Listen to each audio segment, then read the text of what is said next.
Hello students, हम पढ़ रहे थे अल्कोहल। ठीक है, तो अल्कोहल की कुछ रिएक्शंस और है, तो उसी को हम कंटिन्यू करते हैं। हेडिंग डाली मैंने रिएक्शन विद एल्काइल हैलाइड, जो ऑलरेडी हम ठीक है पढ़ चुके हैं हेलो एल्कीन के टॉपिक में या एल्काइल हैलाइड के टॉपिक में। न्यूक्लियोफिलिक सब्स्टिट्यूशन रिएक्शन होती है जब हम अल्कोहल से ठीक है HX के रिएक्शन कराते हैं। ठीक है, X कोई भी हेलोजन होगा तो RX प्लस H2 बनता है, और ये जो मैकेनिज्म है ये SN1 मैकेनिज्म के थ्रू रिएक्शन कंप्लीट होती है। ठीक है, अब इसमें जो SN1 मैकेनिज्म हो रहा है, ठीक है, ऑलरेडी हम देख चुके हैं। बस एक बार मैं एक बार थोड़ा सा जल्दी से मैं बताऊंगा, क्योंकि इसमें एक चीज़ जो आपको समझानी है, जो आगे नेक्स्ट जो रिएक्शन है वो इम्पॉर्टेंट है।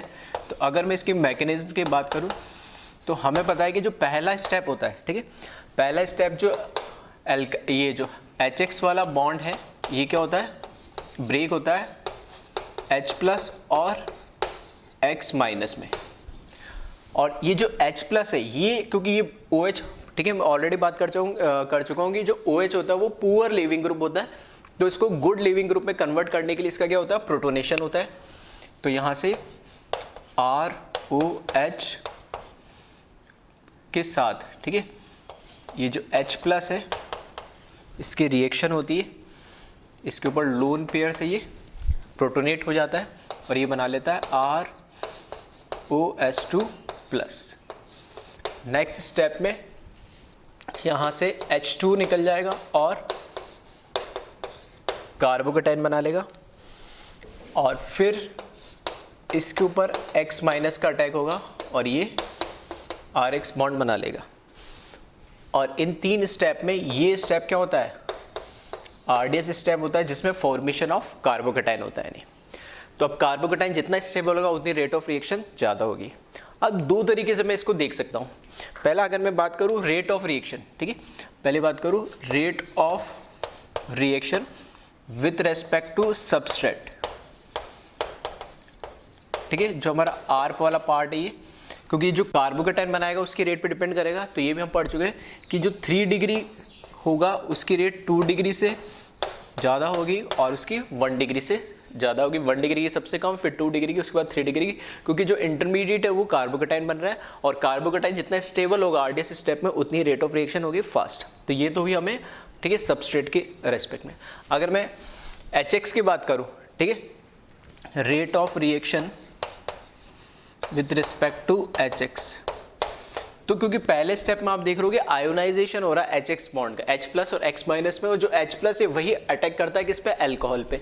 तो जितना H प्लस जल्दी रिलीज होगा उतनी वहां पर क्या होगा, उतने ज़्यादा मॉलिक्यूल्स क्या होंगे, प्रोटोनेट होंगे, और प्रोटोनेट होंगे तो नेक्स्ट RDS स्टेप उसमें पॉसिबल हो पाएगा नहीं। ठीक है, तो यहाँ पर अगर मैं बात करूँ रेट ऑफ रिएक्शन की बात करूँ तो HI की सबसे ज़्यादा होगी, फिर HBr, फिर HCl और HF। तो ये रिएक्शन देता ही नहीं है, ये भी हम ऑलरेडी डिस्कस कर चुके हैं। अब इस केस में क्या है, ठीक है, इस तरीके से कई बार दे देता है जो HI की रिएक्शन, ठीक है, हमें पता है HI कैसा है, स्ट्रॉन्ग एसिड है, और HF कैसा है, वीक एसिड है। इस डायरेक्शन में जाने में एसिडिक स्ट्रेंथ क्या हो रही है, इनकी रिड्यूस हो रही है। यह H प्लस आयन जल्दी देगा तो मोर एसिडिक होगा, और ये सबसे लेस एसिडिक होता है, इसलिए ये क्या रिएक्शन देता ही नहीं अल्कोहल के साथ, जबकि ये इजिली दे देता है। तो HI की केस में हमें किसी कैटलिस्ट की ज़रूरत नहीं है रिएक्शन करवाने के लिए, जबकि HBr और HCl में ज़रूरत पड़ती है। जनरली HBr की रिएक्शन H2SO4 के प्रेजेंस में होता है, जहाँ से H प्लस आयन रिलीज होगा, पहला स्टेप, ठीक है, ये जो है प्रोटोनेशन ईजिली हो जाए और आगे रिएक्शन बढ़े। इसी तरीके से HCl के लिए ऑलरेडी हम पढ़ चुके हैं, HCl प्लस ZnCl2, ठीक है, जिसे हम क्या बोलते हैं, लुकास रिएजेंट। ठीक है, HCl प्लस ZnCl2 वो भी क्या करता है, रेट ऑफ रिएक्शन को बढ़ा देता है। तो यहाँ पर अगर मैं बात करूं तो HI के लिए किसी कैटलिस्ट की ज़रूरत नहीं होती है।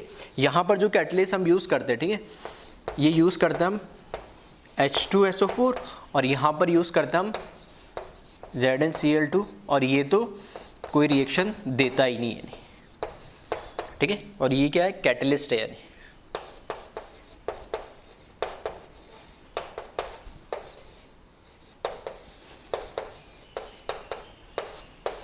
ये दोनों कैटलिस्ट है, जबकि यहाँ किसी कैटलिस्ट की ज़रूरत नहीं है।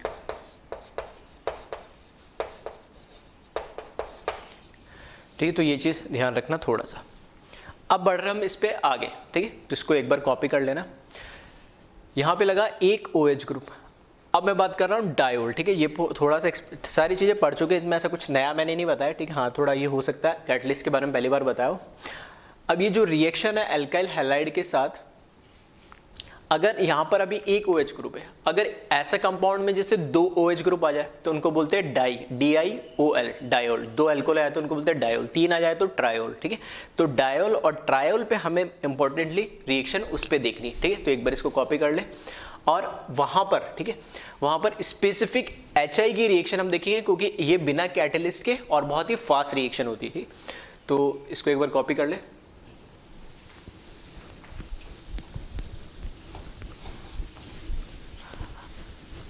ठीक है, डायोल वाली और ट्रायोल वाली दोनों ही रिएक्शन इंपॉर्टेंट है HI के साथ, हाइड्रोजन आयोडाइड के साथ।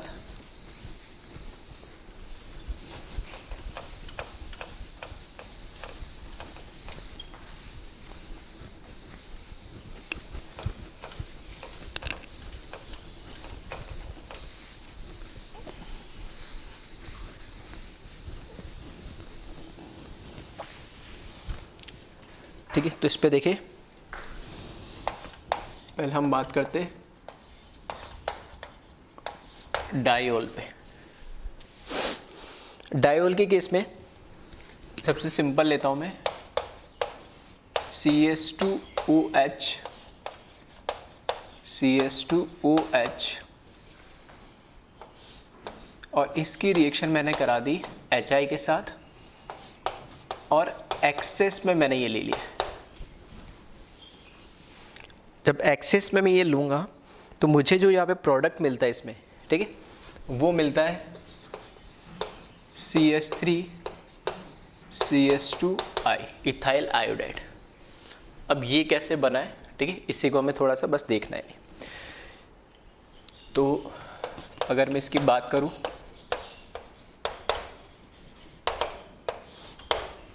जो हमारे पास ये CS2OH और CS2OH है, यहाँ पर HI के जो मॉलिक्यूल होंगे वो तो आयोनाइज हो जाएंगे H+ और I- में।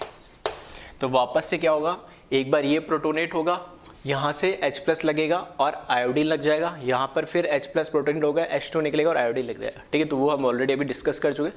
तो ये स्टेप मैं डायरेक्ट लिख रहा हूँ, और इसका नाम ध्यान रखना, इसको बोलते हैं हम ग्लाइकोल। ठीक है, कॉमन नेम इसका क्या है, ग्लाइकोल। ठीक है, सबसे सिंपलेस्ट डायोल जो होता है, विसिनल डायोल भी बोल सकता हूँ। विस मतलब दोनों नियर बाई कार्बन पे OH ग्रुप है, तो विसिनल डायोल है, और इसका कॉमन नेम क्या है, ग्लाइकोल बोला जाता है। जब इसकी रिएक्शन, ठीक है, इसके रिएक्शन पहले मैं H+ के साथ कराऊंगा। ठीक है, दो मॉलिक्यूल के साथ कराऊंगा, तो यहाँ से तो ये बना लेगा CS2I। ठीक है, मैं डायरेक्ट ही लिख रहा हूँ, ये स्टेप ऑलरेडी हम डिस्कस कर चुके हैं। ठीक है, जब मैं इसकी रिएक्शन किससे कराऊंगा, HI से कराऊंगा, तो पहले प्रोटोनेट होगा और H2 निकल जाएगा, एक आयोडीन लगेगा। इसी तरीके से दूसरा प्रोटोनेट होगा, H2 निकल जाएगा और आयोडीन लग जाएगा। ठीक है, तो यहाँ से -2H2 लिख देता हूँ मैं। अब आती है इंपॉर्टेंट बात, इतनी ये रिएक्शन तो हम ऑलरेडी पढ़ चुके हैं। अब विसिनल डाइओल से अब ये क्या बन गया, विसिनल डाई आयोडाइड। दो नेबरिंग कार्बन पे दो आयोडीन के बड़े बड़े एटम्स लग गए, यानी तो रूम टेम्परेचर पे विसिनल डाई आयोडाइड जो होता है हाईली अनस्टेबल होता है ये। ठीक है, ये बड़ा इनका साइज होने की वजह से ये अनस्टेबल होता है रूम टेम्परेचर पे, और ये अपने आप, ठीक है, ये क्या होता है, अपने आप ब्रेक हो जाता है, ये अनस्टेबल होता है ये। और कहाँ, रूम टेम्परेचर, तो अपने आप ये ब्रेक हो जाता है, यहाँ पर होमोलाइटिक क्लीवेज हो जाता है। कार्बन और आयोडीन के बीच में, यहाँ पे भी कार्बन और आयोडीन के बीच में, यहाँ पे आई डॉट बनेगा, यहाँ पे भी आई डॉट बनेगा, यहाँ पे भी आई डॉट, यहाँ पे भी आई डॉट, तो दोनों आई डॉट, ठीक है, दोनों फ्री रेडिकल जो आयोडीन के वो कंबाइन होकर I2 बना लेते हैं, ठीक है। तो यहाँ पर इस तरीके से होमोलाइटिक क्लीवेज होता है रूम टेम्परेचर पे, और ये बना लेगा CH2 free radical, CH2 free radical combine होकर क्या बना लेगा पाई बॉन्ड, तो ये तो कन्वर्ट हो जाएगा इथीन के अंदर, प्लस यहाँ से क्या बनेगा मेरे पास I2 बन जाएगा, आई डॉट और आई डॉट दोनों फ्री रेडिकल कंबाइन होकर I2। अब ठीक है, अब ध्यान रखना यहाँ पर मैंने लिया एक्सेस में HI, अगर एक्सेस में नहीं लिखा है, ठीक है, तो थोड़ा सा लॉजिकल आपको देखना भी पड़ेगा, हो सकता है कई बार प्रोडक्ट में एल्कीन दे रखा हो, तो ये एल्कीन भी बन सकता है अगर यहाँ पे फिक्स में क्या लेता 2 मोल HI ले लेता, सिर्फ यहाँ लिखा होता 2 मोल ऑफ HI, तो प्रोडक्ट मेरा बनता इथीन, ठीक है, एल्कीन बनता है नहीं। और अगर एक्सेस में ले लिया तब फिर एक्सेस में ये फर्दर रिएक्शन हो जाती है इस पे, यानी फर्दर रिएक्शन कैसे होती है, तो ठीक है, इसको इधर ऐसे लिख देता हूँ मैं, I2 बन जाएगा एक तो, plus CH2 double bond CH2।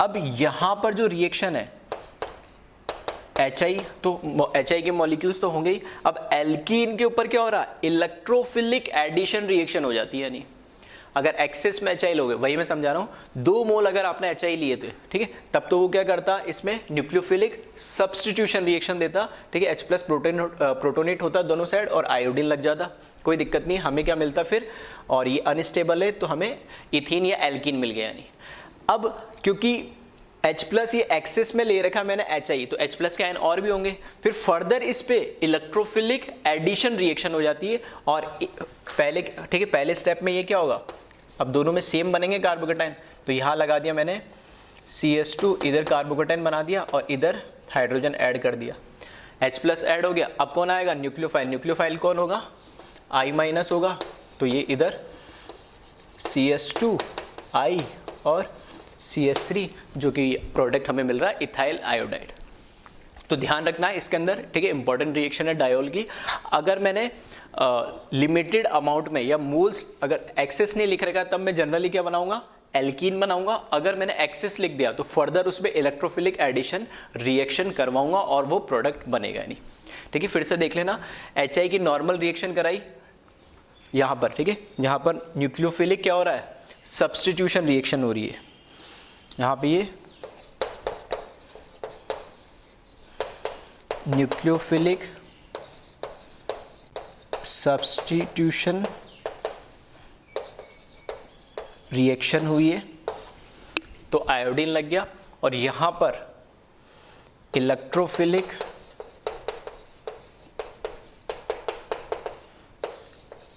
Addition reaction हुई है, ठीक है। इसलिए मैंने थोड़ा सा वो एक आइडिया दिया था कि अल्कोहल की रिएक्शन नॉर्मल HX से कराओगे तो उस पर क्या हो जाता है आयोडीन X रिप्लेस कर देता है, और आयोडीन के केस में सबसे इजीली करेगा बिना कैटलिस्ट के, क्योंकि वो ठीक है बहुत जल्दी स्ट्रॉन्ग एसिड होता है तो इजीली आयोनाइज हो जाएगा।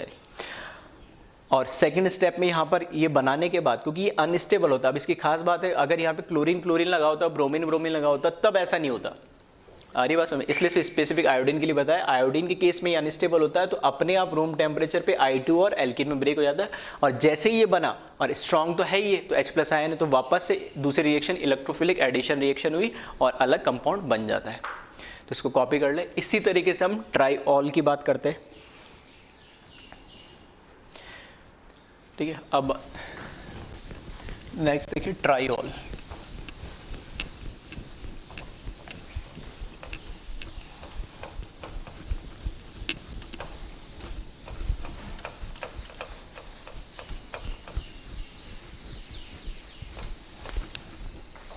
तो ये भी एक इम्पॉर्टेंट रिएक्शन है जिसे ध्यान रखिएगा, स्पेसिफिक HI के साथ ही ये रिएक्शन देखने को मिलेगी आपको।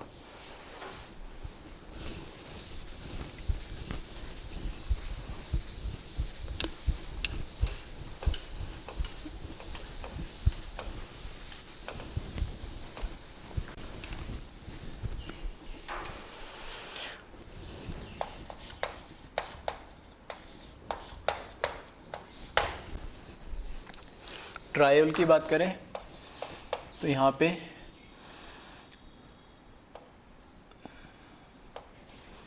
CH2OH, CHOH और CH2OH, ठीक है। ये है ट्रायोल सिंपलेस्ट। और इसका जो कॉमन नेम है उसको हम क्या बोलते हैं, वो दो होते हैं विसिनल, ठीक है, तो उसको बोलते हैं ग्लाइकोल, और 3 के केस में बोलते हैं इसको ग्लिसरॉल, ठीक है। तो ग्लिसरॉल जो होता है वो ट्रायोल होता है। इसकी रिएक्शन जब HI से कराओगे एक्सेस में, ठीक है, इसकी रिएक्शन जब एक्सेस में कराओगे तो इससे आपको मिल जाएगा CH3, CHI और CH3, आइसोप्रोपाइल आयोडाइड मिलेगा नहीं, ठीक है।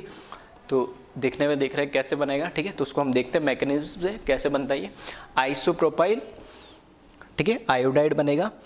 तो सेम मैकेनिज्म की अगर मैं बात करूं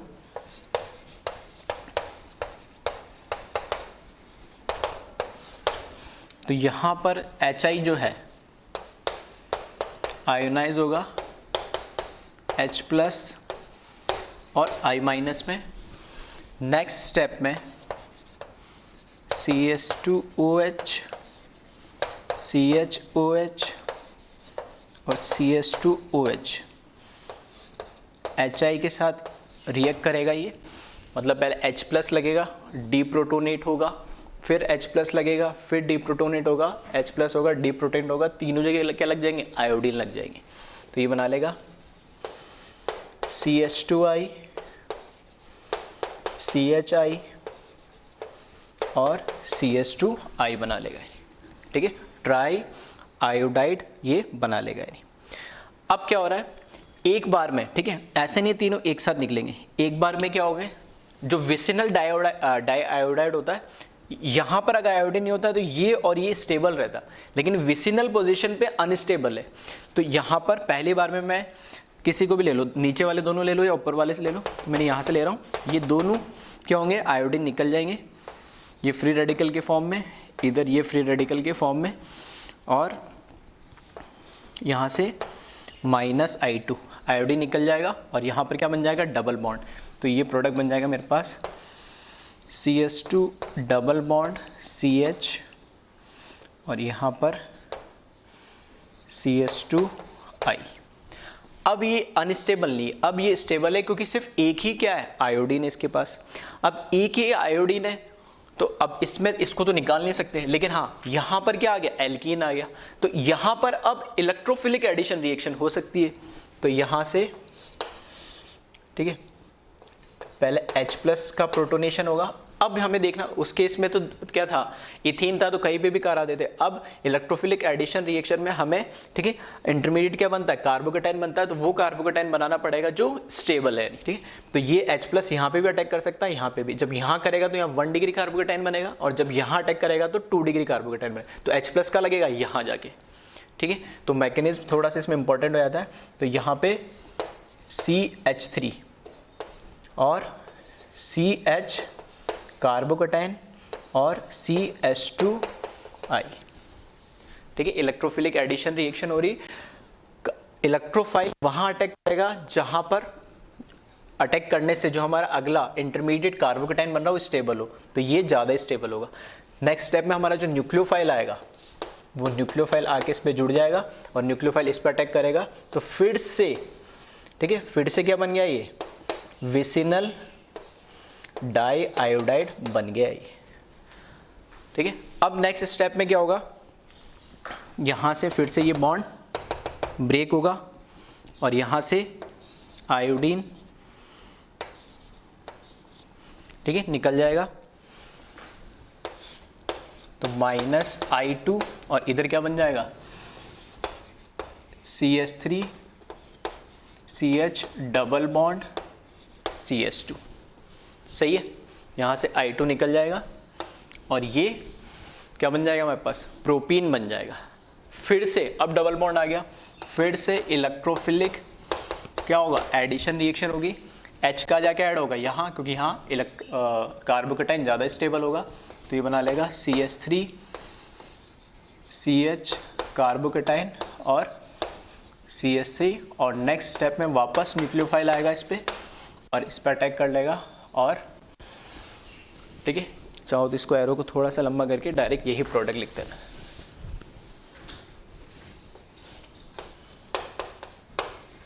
ठीक है, तो ये आइसोप्रोपाइल आयोडाइड बन जाएगा। यानी तो डाइऑल और ट्राइऑल, ठीक है, दोनों ही रिएक्शन क्या है इस केस में इंपॉर्टेंट है। तो डाइऑल के अंदर तो एक बार में दोनों आयोडीन निकल जा रहे थे, एक बार इलेक्ट्रोफिलिक एडिशन रिएक्शन करा दी। यहाँ पर ठीक है, यहाँ पर क्या हुआ, पहले तो यहाँ पर न्यूक्लियोफिलिक सब्स्टिट्यूशन रिएक्शन हुई, फिर यहाँ पर इलेक्ट्रोफिलिक एडिशन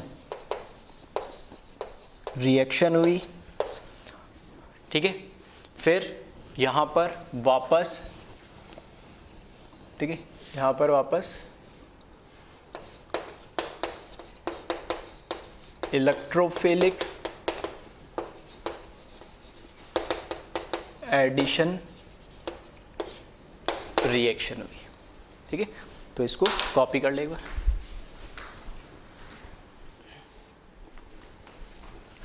नेक्स्ट जो टॉपिक है वो है न्यूक्लियोफिलिक सब्स्टिट्यूशन ऑन ईथर। ठीक है, ईथर की बात अभी तक हमने इतनी करी नहीं थी, तो यहाँ पर ईथर पे भी न्यूक्लियोफिलिक सब्स्टिट्यूशन रिएक्शन होती है। अब दो चीज मैंने लिखी है, एक बार ईथर की रिएक्शन हमने करा दी है OH माइनस मतलब कोई भी बेस के प्रेजेंस में, और एक बार इसकी रिएक्शन मैंने करा दी है H प्लस मतलब एसिड के प्रेजेंस में। बेस मतलब जिसके पास इलेक्ट्रॉन रिच होता है, जिसके पास इलेक्ट्रॉन पेयर ऑलरेडी है, और यहाँ पर जो हमारे पास ईथर है उस पर ऑक्सीजन है, उस पर भी दो लोन पेयर है, मतलब वो भी इलेक्ट्रॉन रिच है, तो ये भी इलेक्ट्रॉन रिच है, बेस भी इलेक्ट्रॉन रिच होता है, तो इनके बीच में कोई रिएक्शन नहीं होती है। तो जनरली जो ईथर होता है उसके साथ बेस की प्रेजेंस में कोई रिएक्शन नहीं होती है, तो हम ऐसे भी बोल सकते हैं ये स्टेबल होता है। ठीक है, ether is stable in basic medium.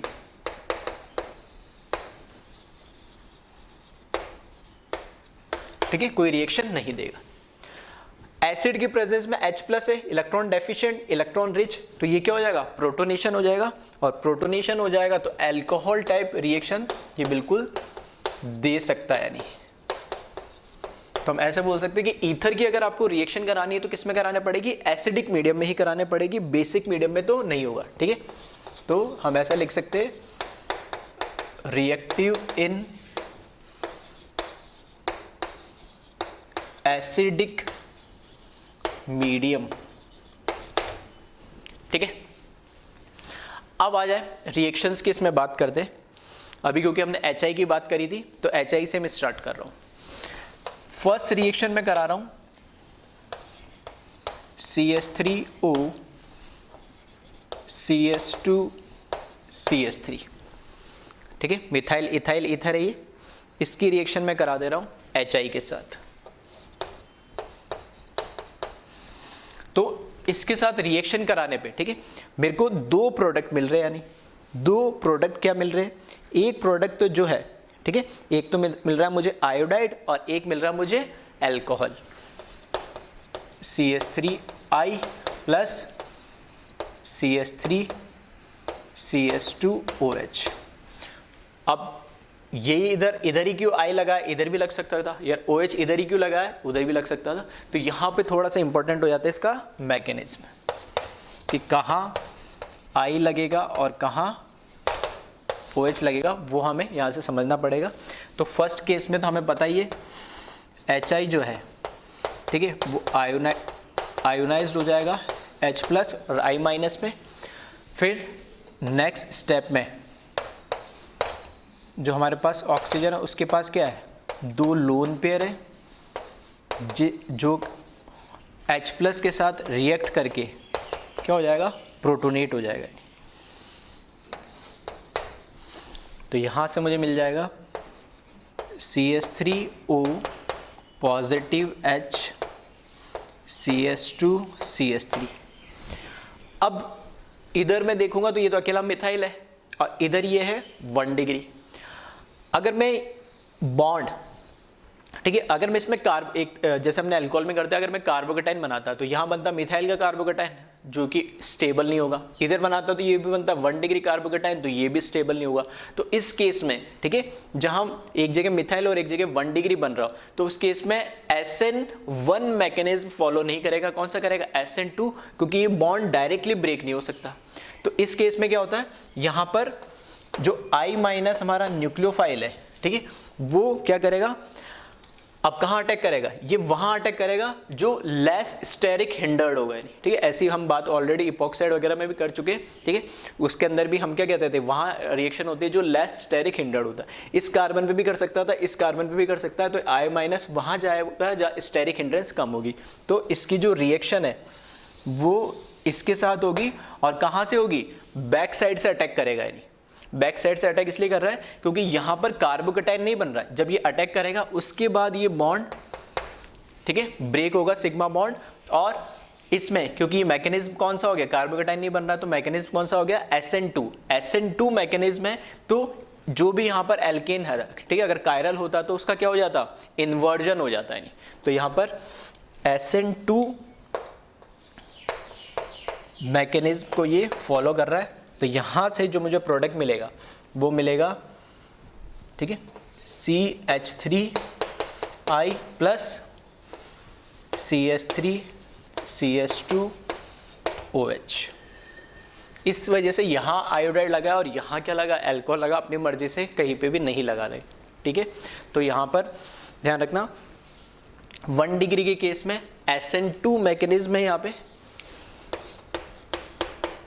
और SN2 मैकेनिज्म है तो क्या हो जाएगा, इन्वर्जन भी हो जाएगा। यानी ठीक है, तो यहाँ पे दो चीज ध्यान रखना, एक तो SN2 मैकेनिज्म है और SN2 है, तो यहाँ पे इन्वर्जन ऑफ कॉन्फ़िगरेशन हो जाएगा। ठीक है, अब यहां पे तो लिया मैंने 1 डिग्री, अगर 3 डिग्री होता तो क्या होता, ठीक है, तो उसका भी एक एग्जांपल देख लेते हैं, जिसको एक बार कॉपी कर ले आप।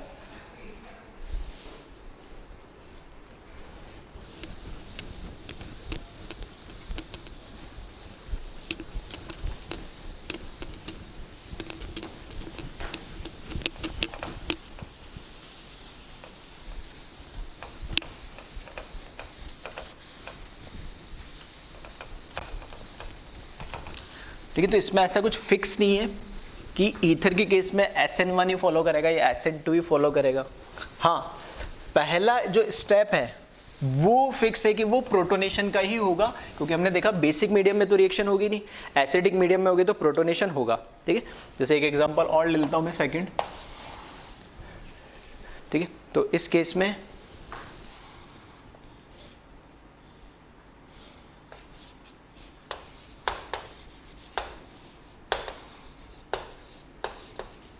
इसकी रिएक्शन मैंने करा दी HI के साथ। ठीक है, तो जब इसकी रिएक्शन जब आप कराओगे, ठीक है, इथाइल ले लेते इसको, तो यहां से मुझे ये मिलेगा आयोडाइड, और यहां पर फिर से इस केस में मिल जाएगा इथेनॉल। कैसे हुई रिएक्शन, इसको देखते।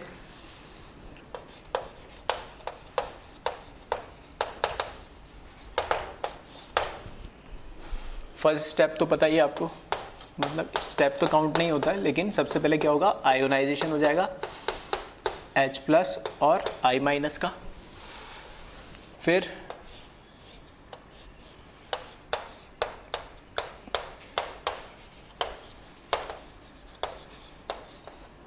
जो H+ है उसके साथ क्या होगा, प्रोटोनेशन हो जाएगा इसका,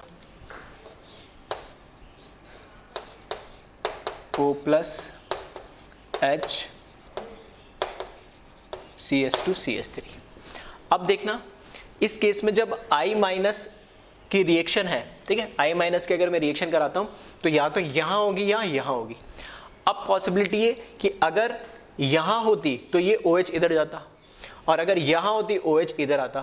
तो इस केस में अगर क्या I माइनस की जरूरत है, यहाँ तो I माइनस रिएक्शन नहीं करना चाहेगा क्योंकि बहुत ही कैसा हो गया, बल्कि ग्रुप है 3 डिग्री, यानी अब 3 डिग्री है। तो इस केस में अगर मैं यहाँ पर इस बॉन्ड को इधर ही ब्रेक कर दूं और यहाँ कार्बोकेटाइन बना दूं तो वो तो और अच्छी बात हो जाएगी, क्योंकि 3 डिग्री कार्बोकेटाइन तो और ज़्यादा स्टेबल होता है।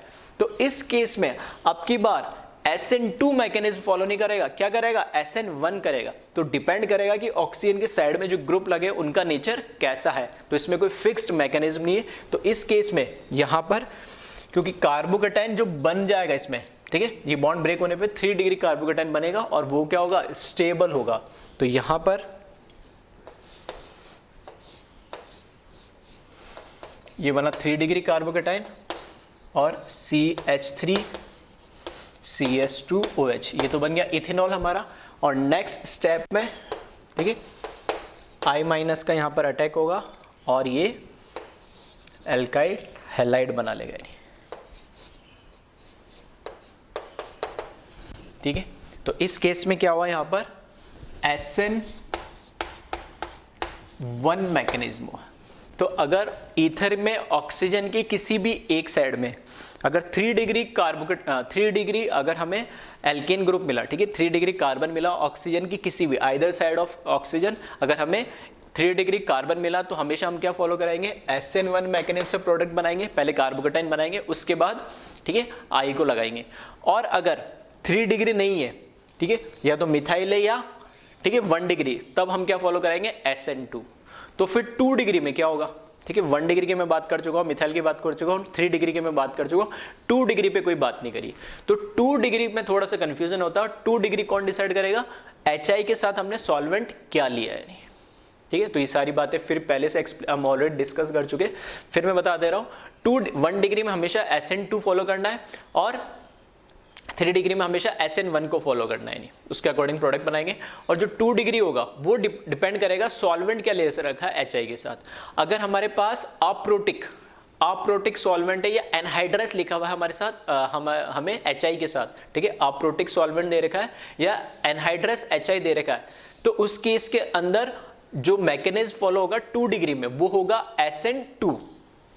और अगर हमें पोलर प्रोटिक सॉल्वेंट दे रखा है या एक्वस HI दे रखा है तो उसमें हमारे पास वाटर क्या हो जाएगा, पोलर प्रोटिक सॉल्वेंट, जो 2 डिग्री के केस में, ठीक है, 2 डिग्री के केस में SN1 को इसलिए फॉलो करेगा क्योंकि जो कार्बोकेटाइन बनेगा 2 डिग्री का वो पोलर प्रोटिक सॉल्वेंट में क्या हो जाता है, स्टेबल हो जाता है। नहीं तो 2 डिग्री SN1 देगा या SN2 देगा, वो कौन डिसाइड करेगा, उसका सॉल्वेंट, ठीक है। तो मैं लिखा जरूर दे रहा हूँ, ठीक है। तो थोड़ा सा वापस वही लॉजिकल चीजें जो आप ध्यान ये रखना है, ठीक है। तो पहले इसको एक बार आप कॉपी कर ले,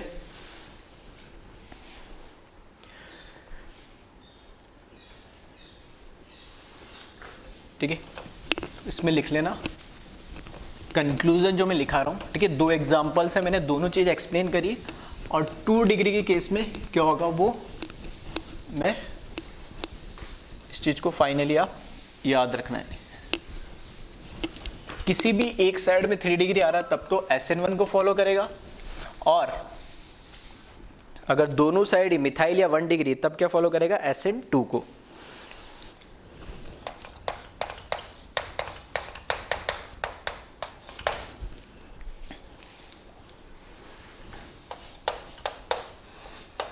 तो R1OR2 इसकी रिएक्शन हमने HI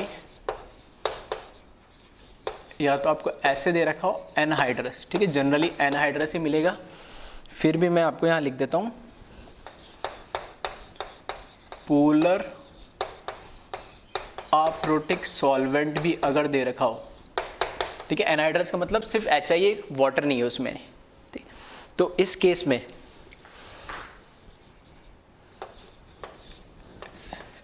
में अगर हमारे पास 1 डिग्री कार्बन है और 2 डिग्री कार्बन है तो ये जो है फॉलो करेंगे किसको, SN2 मैकेनिज्म को।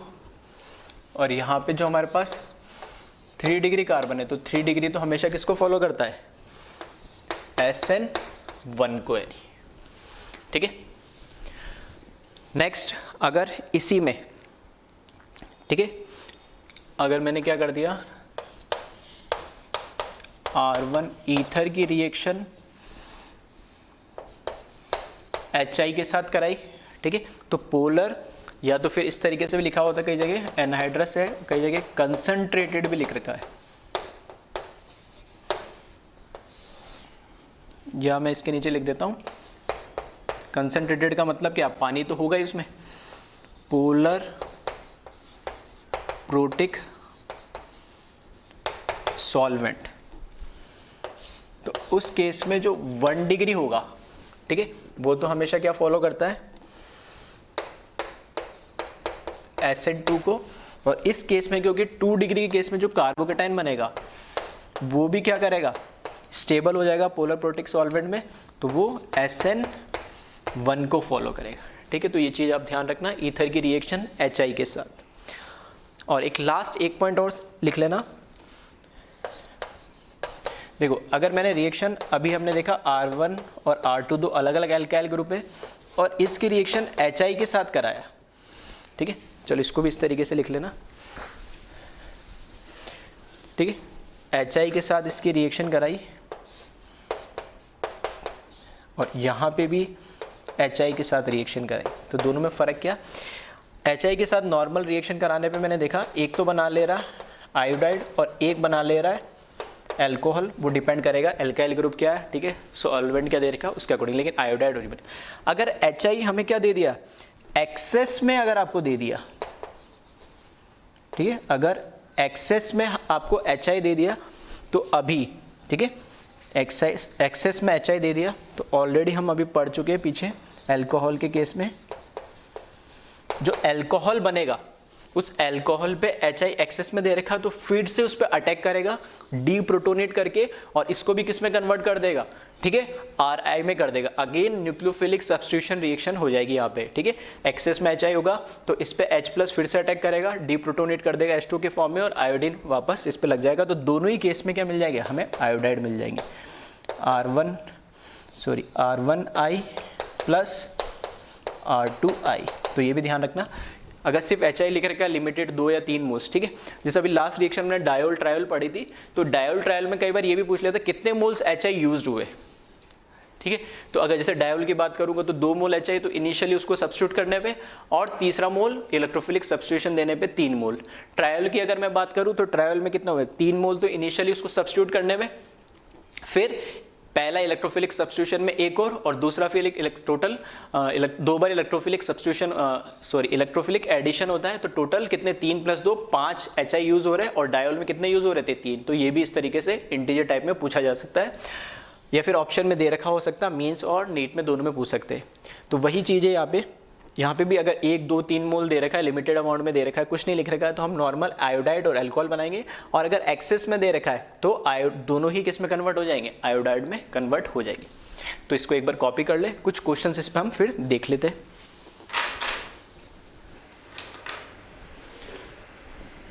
ठीक है, अब इनके हमें प्रोडक्ट्स बनाने, रिएक्शंस हमें दे रखी है, ईथर दे रखे सारे, और यहाँ पर HI के साथ रिएक्शन करानी है।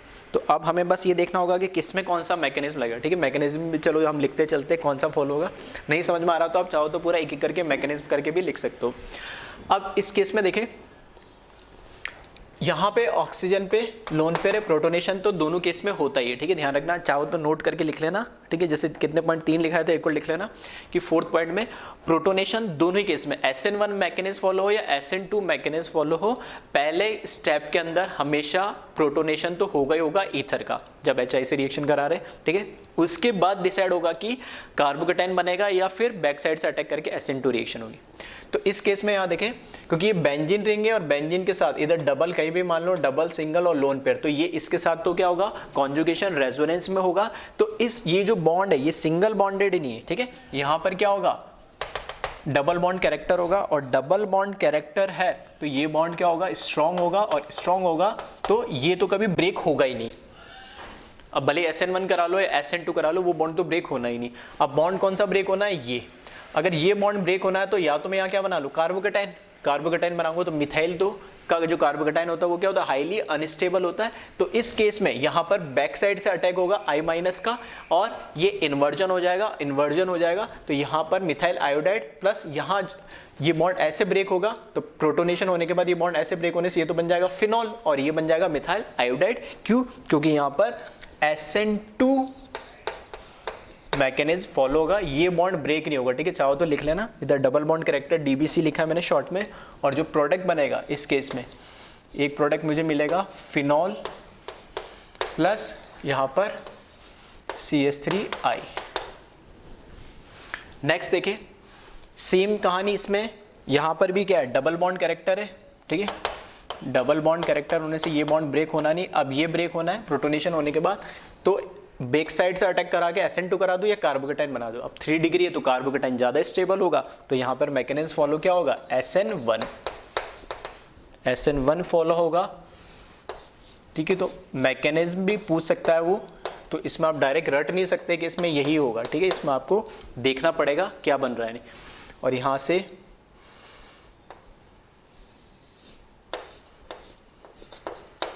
ये आयोडाइड बन जाएगा। ठीक है, नेक्स्ट इसमें देखें, वापस यहाँ देखें, double single lone pair of electron. देखिए है सारी चीज़ें एक ही, बस अलग अलग तरीके के कंपाउंड मैंने ले लिए। कभी कभी देखो तो तुम्हें समझ में आए। यहाँ पे भी डबल बॉन्ड कैरेक्टर है तो ये बॉन्ड ब्रेक नहीं होगा, यही ब्रेक होगा और ये ब्रेक होगा। तो यहाँ पर आप चेक करोगे तो ये क्या 1 डिग्री, और 1 डिग्री में क्या फॉलो होगा, SN2 होगा। तो पहले प्रोटोनेट होगा, बॉन्ड इस साइड ब्रेक होगा और यहाँ से अटैक होगा। तो प्रोडक्ट जो है हमें, ठीक है, यहाँ पर तो लग जाएगा OH, तो ये तो बन जाएगा इधर OH, और यहाँ से देखना 1 2 3 3 कार्बन है, यानी तो 1 2 3 और यहाँ पर लग जाएगा आयोडीन। इसमें देखें, इसमें बताइए कौन सी मैकेनिज्म और कौन क्या बनेगा प्रोडक्ट।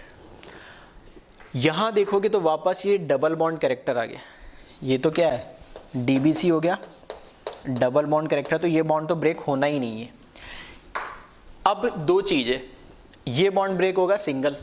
अगर मैं फॉर एग्जांपल मान लेता हूँ SN1 और ये कार्बोकेटाइन बनना है, तो कार्बोकेटाइन बनना है तो यहाँ कार्बोकेटाइन बनेगा, और ये कैसा है, ब्रिज हेड कार्बन है, जो कि कभी भी sp2 तो नहीं हो सकता, तो कार्बोकेटाइन तो स्टेबल है ही नहीं।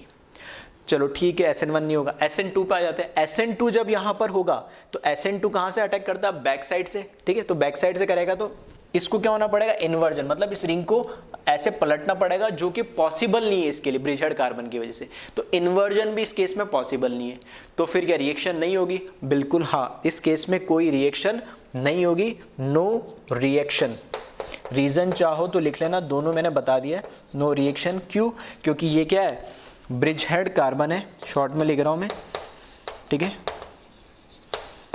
ब्रिज हेड है ये, तो ठीक है, SN1 इसलिए नहीं होगी क्योंकि कार्बोकेटाइन ब्रिज हेड कार्बन पे हाईली अनस्टेबल होता है, पॉसिबल ही नहीं है। ठीक है, हो ही नहीं सकता sp2। और दूसरे केस में SN1 के केस में तो कार्बोकेटाइन नहीं बन सकता, और SN2 के केस में जब ये अटैक करेगा तो रिंग का इन्वर्जन पॉसिबल नहीं है। ठीक है, तो यहाँ पे कोई रिएक्शन नहीं होगी। ठीक है, इसको एक बार कॉपी करें, एक क्वेश्चन और लिखता हूँ मैं, उसका और प्रोडक्ट आप बनाइएगा।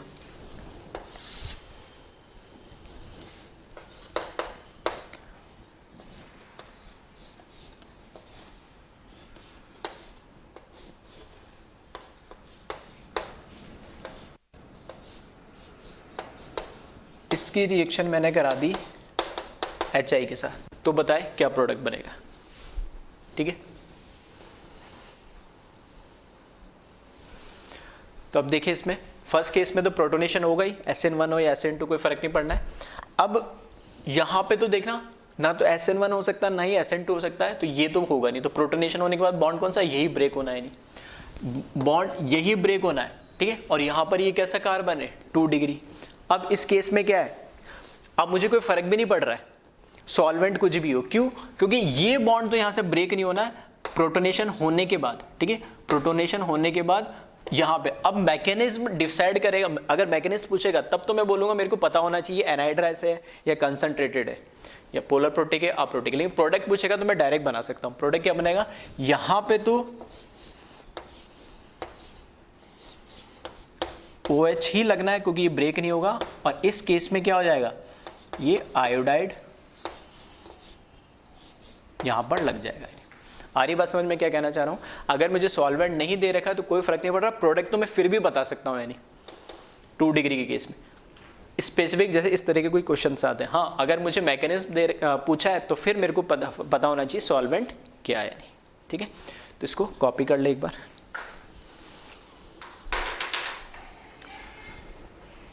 लास्ट जो रिएक्शन है, ठीक है, ये भी बहुत इंपॉर्टेंट रिएक्शन है। इस तरह के क्वेश्चंस भी आपको अक्सर देखने को मिल जाएंगे। ठीक है, तो reaction of ether with dilute H2SO4, चाहो तो इसको लिख सकते हो reaction of ether with H2SO4 in polar protic solvent. ठीक है, H2, क्योंकि डाइल्यूट का मतलब क्या, वाटर, वाटर कैसा होता है, पोलर प्रोटिक सॉल्वेंट। अब इस केस में आप देखोगे ईथर की रिएक्शन जब डाइल्यूट H2SO4 के साथ कराए, मतलब H+ तो देगा और डाइल्यूट है या पोलर प्रोटिक सॉल्वेंट है तो H2 मैंने मान लिया। तो ये रिएक्शन में दोनों ही क्या बन रहा है, अल्कोहल बन रहे हैं। तो बोला सर इसमें कौन सी बड़ी बात है, दोनों साइड लगा दो। ठीक है, मतलब कैसे भी इसको क्या करो, इस तरीके से ब्रेक कर लो और H2O जो है एक साइड H ऐड कर दो, एक साइड OH की ज़्यादा इलेक्ट्रोनेगेटिव O के साथ वाटर का H ऐड कर देना, लेस इलेक्ट्रोनेगेटिव, और R लेस इलेक्ट्रोनेगेटिव तो वाटर का OH ऐड कर देना। ठीक है, डायरेक्ट आप बना सकते हो, कोई दिक्कत नहीं है। लेकिन अब क्वेश्चन इतना आसान नहीं आता है नहीं, ठीक है, क्योंकि एग्जाम देना है, कंपटीशन एग्जाम है, तो ट्विस्ट तो उसमें होंगे, और ट्विस्ट होंगे तो अगर चीज़ें समझी भी होगी तब तो आप रिप्लाई कर पाओगे, रटी भी होगी तो फिर तुक्का लग जाएगा जी। क्या कैसे, तो अब इसको समझे। तो ये फिर वही बोलते कि सर रिएक्शन का मैकेनिज्म पता होना चाहिए, बिल्कुल पता होना चाहिए। कौन सा मैकेनिज्म लगेगा, तो दोनों हम देख लेते हैं कौन सा मैकेनिज्म लगेगा, और इम्पॉर्टेंस क्या है वो भी आपको समझ में आ जाएगी। मैकेनिज्म में फर्स्ट मैं बात कर रहा हूँ SN1 से मैं पहले रिएक्शन करवा दे रहा हूँ। सेम प्रोडक्ट SN1 से भी मिलेगा और सेम प्रोडक्ट SN2 से भी मिलेगा, तो सर फिर तो दिक्कत ही खत्म, कोई सा भी मैकेनिज्म लगाओ तो प्रोडक्ट सेम मिलेगा। ठीक है, तो वो भी मैं समझा देता हूँ प्रॉब्लम कहाँ आएगी। तो SN1 मैकेनिज्म से अगर मैं रिएक्शन कराता हूँ तो देखना R1O R2 H+ के साथ रिएक्शन हमेशा, ठीक है, ईथर के केस में H+ है, एसिड है, तो प्रोटोनेशन तो दोनों केस में होना ही है, तो ये हो जाएगा R1O + H R2। ठीक है, नेक्स्ट स्टेप में क्योंकि मैंने पहले बोल दिया SN1 मैकेनिज्म करा रहा हूं, तो कोई ना कोई R1 या R2, ठीक है, कोई ना कोई R1 या R2 क्या करेगा, कार्बोकेटाइन बनाएगा। एग्जाम्पल के लिए अभी मैंने मान लिया कि R1 कार्बोकेटाइन बना रहा है क्योंकि SN1 मैकेनिज्म है, तो ये हो गया R1 प्लस ये हो गया R2OH। तो नेक्स्ट स्टेप में क्या हो रहा है, नेक्स्ट स्टेप में ये हो रहा है, इसको इस तरीके से लिख देता हूं मैं, R2OH एक अल्कोहल तो बन गया यहाँ पर, और जो मेरे पास R1 कार्बोकेटाइन है उसके साथ वाटर जो हमें ले रखा है पोलर प्रोटिक सॉल्वेंट, वो एज ए न्यूक्लियोफाइल इस कार्बोकेटाइन पे अटैक करेगा और यहाँ से मुझे मिल जाएगा R1OH H और प्लस, और नेक्स्ट स्टेप में बस ये क्या हो जाएगा, डीप्रोटोनेट होके और अल्कोहल बना लेगा, यहाँ से -H+ निकल जाएगा और R1OH, ये H+ जो फर्स्ट स्टेप में कंज्यूम हुआ तो वापस रीजनरेट हो गया, तो ये SN1 मैकेनिज्म है और दोनों ही केस में अल्कोहल मिल रहा है। अगर मैं SN2 मैकेनिज्म से अगर इस रिएक्शन को कराता हूँ, ठीक है, तो SN2 से अगर मैं रिएक्शन कराता हूँ तो देखना पहला स्टेप तो सेम ही होगा, पहले स्टेप में दोनों ही केस में क्या होना है, प्रोटोनेशन होना है, प्रोटोनेट होगा तो ये हो जाएगा R1O + R2H। ठीक है, अब SN2 है तो कार्बोकेटाइन तो बनेगा नहीं, और यहाँ पे जो हमारा न्यूक्लियोफाइल है वाटर, वो डायरेक्टली क्या करेगा, अटैक करेगा। तो फिलहाल के लिए मैं मान लेता हूँ ये R2 पे अटैक कर रहा है, ठीक है, तो ये R2 पे अटैक कर रहा है तो ये बैक साइड से अटैक करेगा और ये बॉन्ड इस तरीके से क्या हो जाएगा, ब्रेक हो जाएगा, क्योंकि कौन सा मैकेनिज्म है ये, SN2, तो कार्बोकेटाइन तो नहीं बनेगा इसमें, तो इसमें R1OH ये बन जाएगा, फिर R2O पॉजिटिव H और H, और नेक्स्ट स्टेप में यहाँ से डीप्रोटोनेशन होगा और ये भी बना लेगा R2OH। तो वही बात आ गई सर मैकेनिज्म कौन सा फॉलो कर लो, बनाने दोनों ही अल्कोहल है तो फिर क्या फ़र्क पड़ता है। तो फ़र्क ये पड़ता है कि यहाँ पर क्वेश्चन इतना ईजी नहीं दिया हुआ होता है। ये जो ऑक्सीजन है इसका आइसोटॉप आपको दे रखा होगा क्वेश्चन में, ये O16 होता है जनरली, O18 आपको दे रखा होगा और वो ये पूछेगा कि O18 R1 के साथ होगा या R2 के साथ ब्रेक होगा, ये इसमें ट्विस्ट होता है। तो ये आपको कहाँ से डिसाइड करना पड़ेगा, मैकेनिज्म से। अब मैकेनिज्म में भी सर प्रोडक्ट तो दोनों बना रहे हैं, तो आपको R1 और R2 का नेचर क्या वो डिसाइड करेगा कि SN1 मैकेनिज्म होगा या SN2 मैकेनिज्म होगा। तो ये ऑलरेडी अभी मैं डिस्कस कर चुका हूँ, HI के साथ जैसे रिएक्शन हो रही थी तो वहाँ मैंने बोला था HI अगर कंसंट्रेटेड दे रखा है, ठीक है, तब मुझे देखना पड़ेगा 2 डिग्री के लिए, और अगर अगर मुझे क्या दे रखा है, कंसंट्रेटेड दे रखा है, तब तो मुझे देखना पड़ेगा कि 2 डिग्री के साथ क्या होगा। कंसंट्रेटेड केस में डाइल्यूट मतलब पोलर प्रोटिक सॉल्वेंट तो SN बन जाएगा, और अगर एनहाइड्रस दे रखा है या नॉन पोलर अप्रोटिक सॉल्वेंट दे रखा है या नॉन पोलर या अप्रोटिक सॉल्वेंट कुछ भी बोल दूं, दोनों ही केस में वो क्या देगा, SN2 मैकेनिज्म देगा। तो इस केस में भी ध्यान यही रखना है, ठीक है। और जो अगर भी किसी को समझ में नहीं आया, ठीक है, तो मैं 2-3 एग्जांपल लेके क्वेश्चंस के उस फॉर्म में बता दूंगा।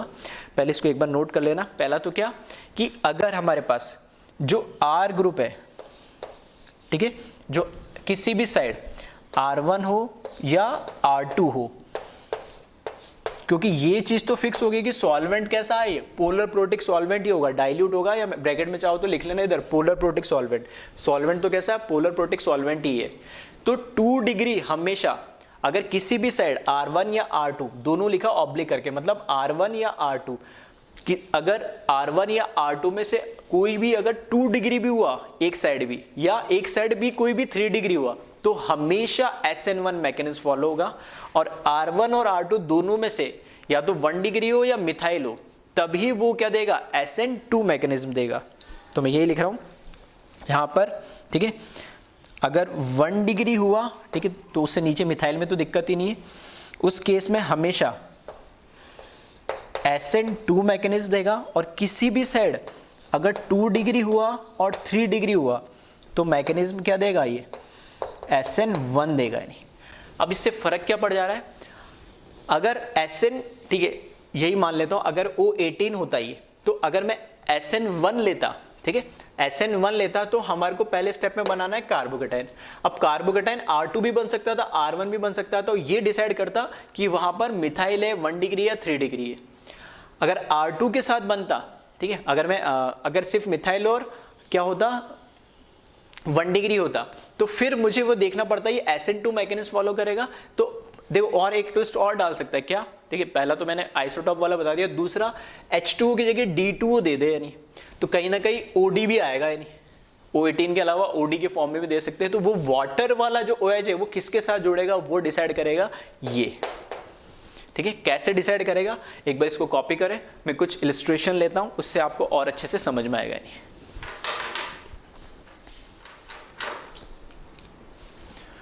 ठीक है, अब देखिए इस पे क्वेश्चंस जो मैं बता रहा था। O18 मैंने आइसोटोप्स ले लिया और डाइल्यूट H2SO4 है, तो इसके साथ क्या होगा, H प्लस H2 तो हो गई। अब ऑक्सीजन का H2 जो अटैक कर रहा है SN1 में भी करता है, SN2 में भी करता है, वो किसके साथ जुड़ेगा ये मुझे डिसाइड करना पड़ेगा। तो अगर ऑक्सीजन की इस तरफ एक भी 2 डिग्री आ जाए या 3 डिग्री आ जाए, जो मैंने लिखा है तो उसका मतलब क्या है वो समझा रहा हूँ। एक भी अगर 2 डिग्री या 3 डिग्री आ जाए तो हमेशा क्या बनाएगा, कार्बोकेटाइन बनाएगा। क्यों, क्योंकि पोलर प्रोटिक सॉल्वेंट है तो वहां पर वो स्टेबल होगा। तो यहां पर मुझे दिख रहा है क्या है, ये 3 डिग्री, इधर भले मिथाइल है कोई फर्क नहीं पड़ रहा, लेकिन यहाँ क्या आ गया, 3 डिग्री आ गया, 3 डिग्री आ गया, तो ये क्या बनाएगा, कार्बोकेटाइन। तो कौन सा मैकेनिज्म फॉलो करेगा, SN1। तो कार्बोकेटाइन ये तो नहीं बनाएगा, ये कार्बोकेटाइन बनाएगा। जब ये कार्बोकेटाइन बनाएगा तो O18 किसके साथ चला जाएगा, CH3 के साथ। तो प्रोडक्ट जो मुझे मिलेगा CH3OH मिलेगा और O18 मिथाइल के साथ आ जाएगा, प्लस यहाँ पर COH वाटर वाला आ जाएगा। अगर वाटर के साथ D होता तो OD आ जाता है, ठीक है। अगर वाटर वाला भी अगर ड्यूटेरियम दे रखा होता, D2O दे रखा तो H2 की तरफ, ठीक है। तो ये मैं आपको बताना चाह रहा था, समझाना चाहता है। इस तरह के क्वेश्चन इस पे अक्सर पूछे जाते हैं। नेक्स्ट, यहाँ अगर मैं बात करूँ तो ये तो सिर्फ मिथाइल है और ये कैसा है, 1 डिग्री है। लेकिन खास बात क्या है, फिर से यहाँ पर क्या है, जब यहाँ पे कार्बोकेटाइन, ठीक है, जैसे यहाँ पे कार्बोकेटाइन बना, यहाँ पे जब कार्बोकेटाइन बनेगा ये यहाँ पे बेंजीन रिंग है, रेजोनेंस स्टेबलाइज्ड हो जाएगा, ये रेजोनेंस स्टेबलाइज्ड हो जाएगा ये, तो कार्बोकेटाइन बनना ज्यादा प्रेफर करेगा ये। फिर से यहां पर, ठीक है, फिर से यहां पर कार्बोकेटाइन बनेगा क्योंकि स्टेबल होगा, रेजोनेंस स्टेबलाइज। तो मैकेनिज्म इस केस में भी SN1 फॉलो कर रहा था, इस केस में भी SN1 ही फॉलो करेगा, और यहां से जो प्रोडक्ट मिलेगा फिर से CH3 के साथ ये 18 आइसोटोप आ जाएगा ऑक्सीजन का, और यहाँ से वाटर से जुड़ेगा, तो PHCH2OH ये प्रोडक्ट मिलेगा मुझे। नेक्स्ट इसमें आ जाए, यहाँ पर, ठीक है, अभी हम लास्ट पिछले टॉपिक में बात कर चुके हैं, यहाँ पर क्या होगा, डबल बॉन्ड कैरेक्टर होगा, double single lone pair of electron. तो ये तो स्ट्रॉन्ग बॉन्ड होता है, ठीक है, डबल बॉन्ड कैरेक्टर आने से ये बॉन्ड तो कभी ब्रेक होगा ही नहीं। अब मैकेनिज्म SN1 करे SN2 करे कोई फर्क ही नहीं पड़ रहा, और वैसे पोलर प्रोटिक सॉल्वेंट है, ठीक है, ये बॉन्ड तो ब्रेक नहीं होगा, ये ब्रेक होगा, और ये कैसा है 1 डिग्री है। तो मैकेनिज्म की अगर मैं बात करूं तो कैसा होगा, मैकेनिज्म होगा SN2, ठीक है, ये फिर भी मैं बता सकता हूं कि मैकेनिज्म कैसा होगा, SN2 होगा। और दूसरी बात, ये बॉन्ड कभी ब्रेक नहीं होगा, बॉन्ड तो यही ब्रेक होगा, इसका रीजन अलग है, इसका रीजन अलग है। तो यहां पे जो प्रोडक्ट मिलेगा मुझे,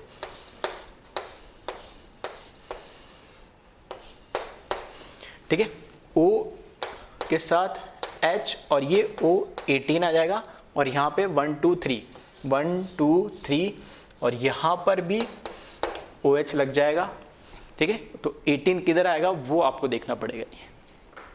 इसमें आ जाए, अब इसमें क्या करें, यहाँ पर भी क्या है, ये 2 डिग्री, यहाँ पर ये भी क्या है 2 डिग्री है, पोलर प्रोटिक सॉल्वेंट है, ठीक है, मैंने मान लिया क्या होगा SN1 मैकेनिज्म होगा, कोई दिक्कत नहीं है।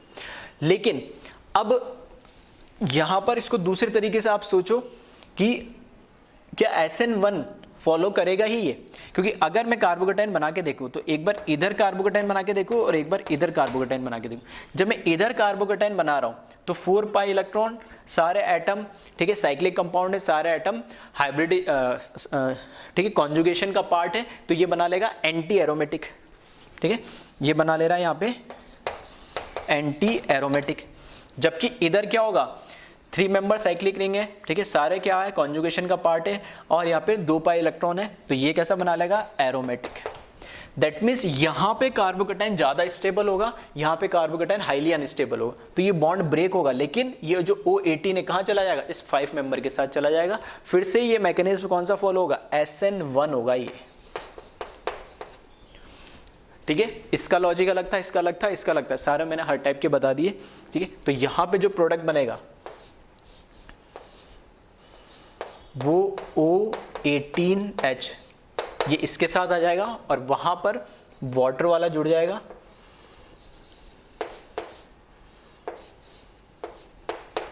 ये OH।